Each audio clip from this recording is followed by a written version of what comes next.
Magandang gabi mga kaibigan. May nakita na ako, but I think what's happening right now doon sa Hague sa trial ni Pangulong Duterte ay pinapakilala. Okay, pinapakilala yung kung sino yung mga magiging participant. And I fucking hate the fucking situation. Sumisilakbo yung dugo ko sa galit.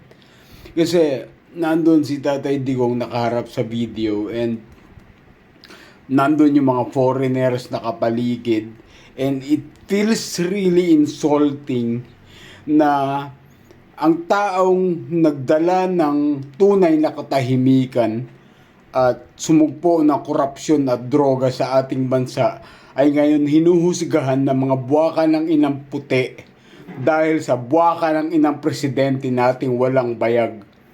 Again mga kaibigan, I will make this very brief. Yung mga galit na nandyan sa puso natin, ipunin natin lahat yan because again, there will be a time of reckoning. Maniningil tayo dahil binabastos tayo ng mga putang inang puti na to. Isipin nyo yung mga taong naging dahilan kung bakit siya dinala dyan.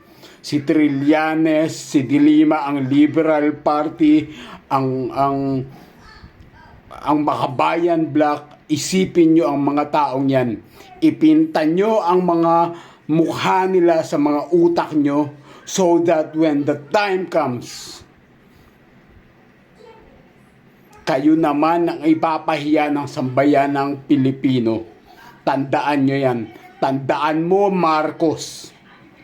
Wala kang respeto, hindi mo na respeto ang Pangulo.